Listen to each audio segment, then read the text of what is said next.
a game here very early. This is literally the first time it's been put together as a full demo, and you guys are the first people to see this demo. But please understand that that's what you're hearing. You're seeing a game 3 months into production.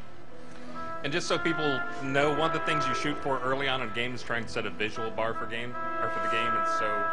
The demo you saw, for those of you who saw anything we put together for Kickstarter, it was all off-the-shelf parts and pieces and whatever Unity would do natively. This is the first time what we're showing here is not entirely brand new art. We cheated here just for the demo to put in a few buildings or trees, and we didn't have any. But as a general rule, this is now the final form of the game. You may know that we're going back, like some of the earlier Ultimas, to a 2-scale map.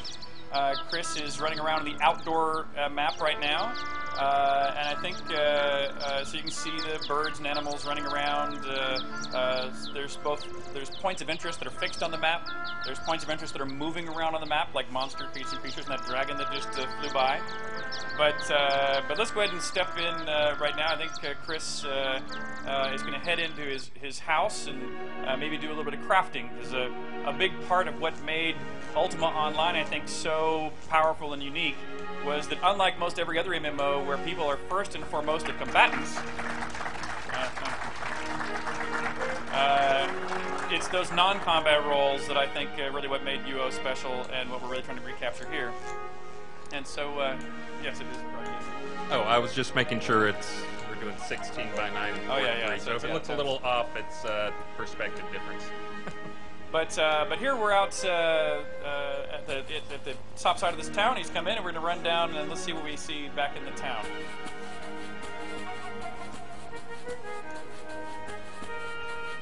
And as we come into town, there's a tavern here on his right, Fire Lotus's Tavern. For those of you who've been following us in our blogs, you saw that being drawn in real time. We'll go back and visit Fire Lotus's Tavern here in just a minute. But back in here is he's playing as a knight here, so he's got a knight's house. There is his nice house, and this is a player home that a lot of you who have already been backers will actually get a house very much like this. Out here in the front yard, he has a couple of crafting stations. He's got a sawmill as well as a carpentry table. But let's see, do you have the supplies you need to do any carpentry yet? No, he doesn't. So actually, he might have a little bit. He's not supposed to have enough.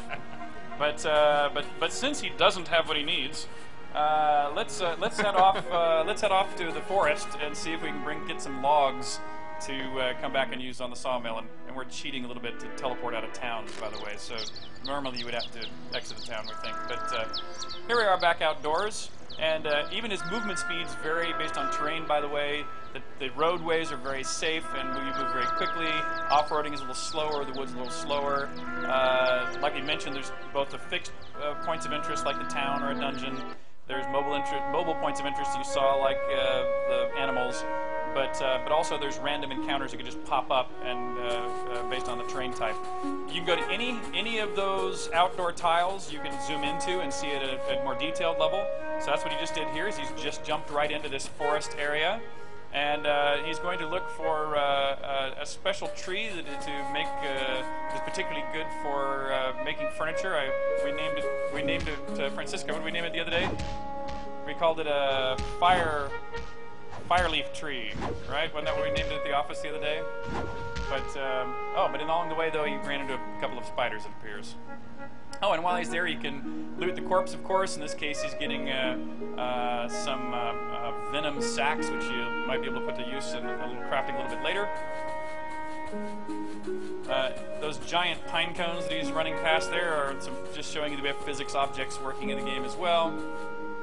And there's one of the trees up there on the side of that hill that he'll go up and see if we can't harvest some logs from to go and do a little bit of carpentry.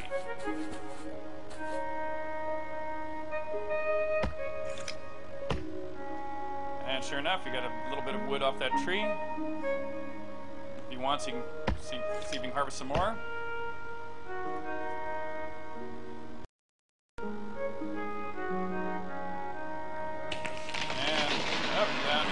So that means we've used up the resources available on that tree for now. But let's see if we can take this back to town and see what we can make.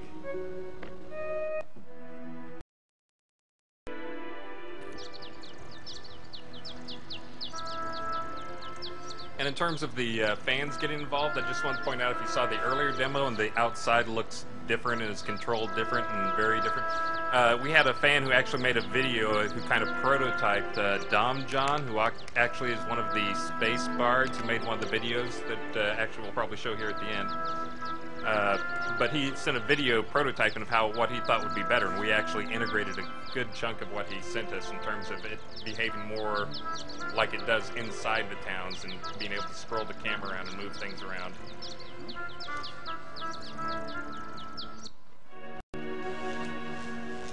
You might also hear that little buzzing sound. That's the Tesla tower that's over there. So a lot of the major cities that happen to be near easily available energy sources, falling water up in the top mountains for wind, geothermal locations, we're allowing those cities to offer a little better protection than some who don't have that level of technological advancement, shall we say. And so this town is, relatively speaking, free from invasion. The overrun of towns, including the ones where you live, is actually a big part of the storyline of this game, so real estate in this town might be a little more costly than some others. But here we're going to the sawmill. He pulls out a log or two on the sawmill, and by the way this works is, you notice he's not going to a recipe or a spell name or anything else. He's not going to a list of skills in his inventory. He's just putting out the ingredients that he thinks he would like to use in operating the equipment. So if you think of it, if you actually know the recipe, you should remember that, okay, if I put logs on the table, I get some boards. If I put boards on the table, I get some dowels. And then it's up to you to use the devices to create the subcomponents that you need in order to be able to make the new pieces. So I think he's gotten what he needs here off the crafting table. Off the sawmill. And now he'll go over to the carpentry table. And now with the carpentry table, he happens to, at least if I remember correctly, it takes 2 boards and 4 dowels to make a chair. And so he puts 2 boards and 4 dowels out on the carpentry table. Puts it to work, and he gets one little tiny chair stuck over in the corner, but you get the general idea.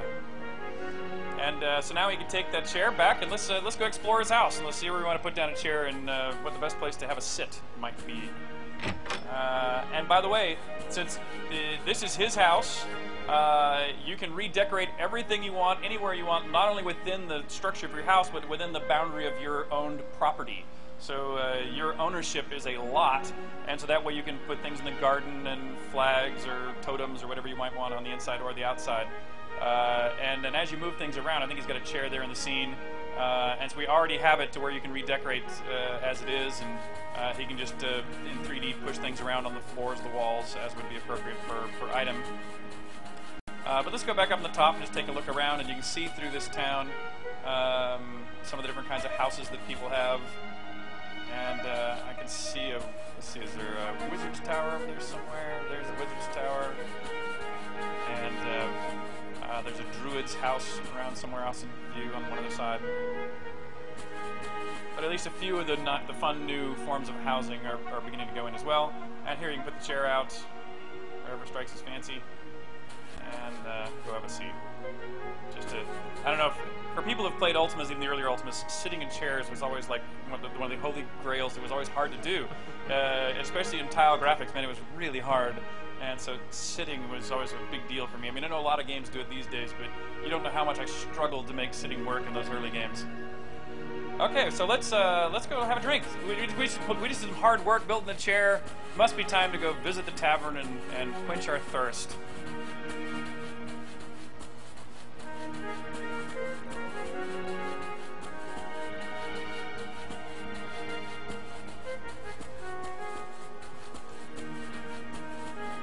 And one of the nice things too about this is, so here's the bartender, and you might want to tip up the camera a little bit there, just make sure we can see everything. But you know, one of my other critiques of a lot of MMOs is not only exclamation point over people's heads, but then the menu-based conversation. You just click on all the things that don't obviously piss somebody off, and then anything that's relevant will have been said, and anything that's important to remember will be copied into your quest log. Well, in this case, he just talks. He's not invoking any form of conversation. There is no menu of any kind. You stand in front of the bartender and you say in English whatever you would like to say to that bartender. In this case, you said, "Hi, my name is Chris." And since he said, "Hi, my name is Chris," the bartender recognized that he was introducing himself and that he used his correct name as his introduction. So the bartender will now remember him by name. And say what you're saying. I can't read what you're typing, so. Oh, what's on tap?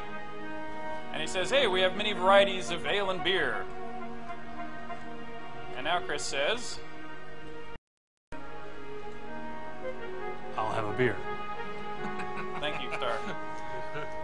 Can't multitask. Yeah. And the bartender said, did you read it? I missed it. Oh, yeah, right, okay. So anyway, I think what the bartender said was something like, yes, we have some new Britannia ale coming up as a fresh keg right now for you. And now Chris is telling him, "Hey, what are you doing, Chris?" He's saying, "I've been making chairs. I got thirsty." Chairs? Well, we have many wooden ones. He says, but we could sure use some more comfortable chairs. Not like that throne of bone, obviously. What's the throne of bone? Chris asks again in English. He says, "Well, one of you guys just has to read it there." Well, you tend to hear things, and there's a dungeon not far from here. A recent tremor opened, awakening things best left sleeping. A few villagers explored the upper reaches. Okay. What did they find? But you'll notice here we're having a full conversation in English with no conversation mode, no things being obviously flagged as the one thing you must remember, nothing being copied into a quest log. It is literally a conversation, and what you make of it is up to you. And he says, "Yes, up in the dungeon." "Yeah, thank you."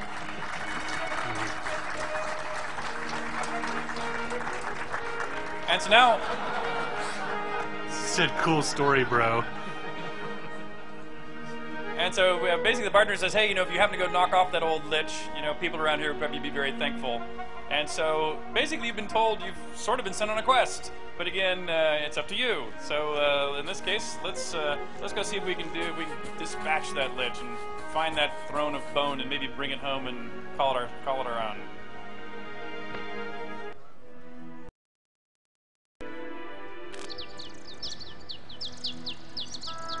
So now we run out of town. And conveniently, there's a dungeon nearby. Watch out for the wolves.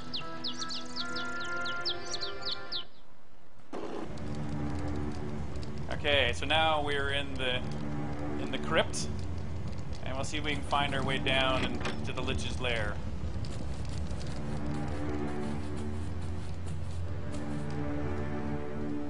And down here you'll see a variety of physics objects. You can kick the skulls around. You can open up all the different sarcophagi, see if you can find any items to loot or some other monsters jump at you. So you get a little bit of extra armor bonus here.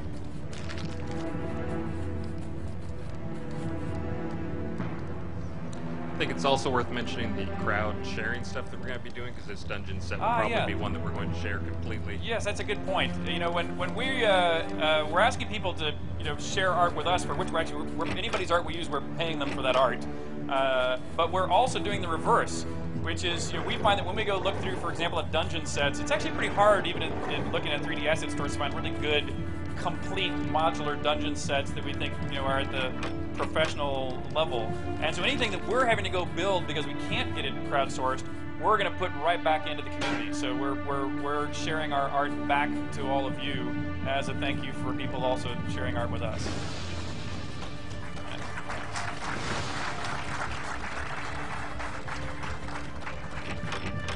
And part of our hope with doing that is also that we can get people involved in doing fan art and doing fan apps and yeah, exactly. So everything. Anybody that any machinima stuff, or maybe we can get the Rooster Teeth guys to make some cool videos. You never know.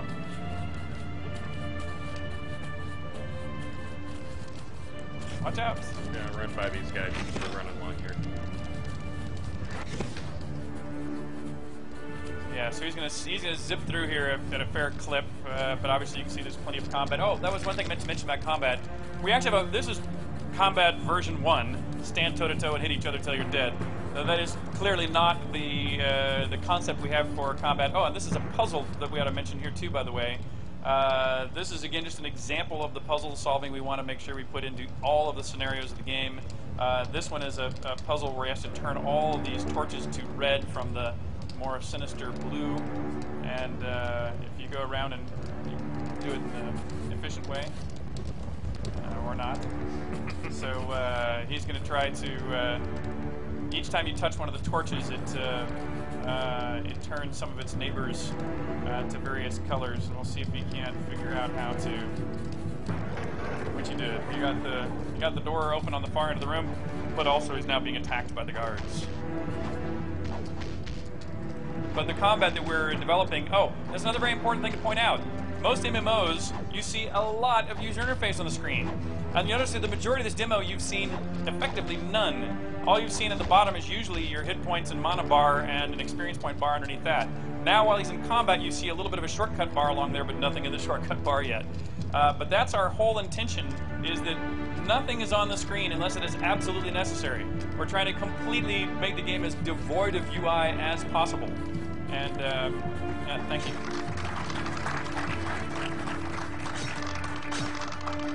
Here's a bit of a little spiky puzzle to try to get through. Monsters coming at him from the sides as well. Here is a sealed up passageway that he can break his way through. And sure enough, he's now found himself in the Lich's lair up there on the top.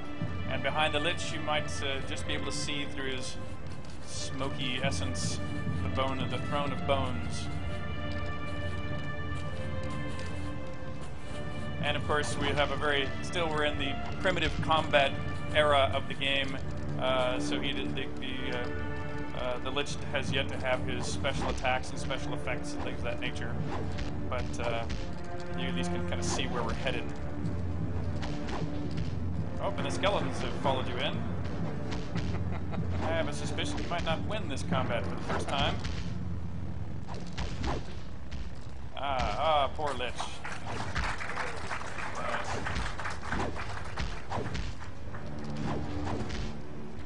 And by the way, for carrying things home, like perhaps this bone of throne that you might find up the staircase here, all items we're doing encumbrance and other things with them. We're trying to keep it as streamlined as simple, large, medium, small, and giant objects. But yes, you're allowed to carry that throne of bone home. But for today, to wrap up our little demo, why don't we just sit in it and take over the Lich's lair here? And sure enough, you take it over. Thank you. Thanks. So.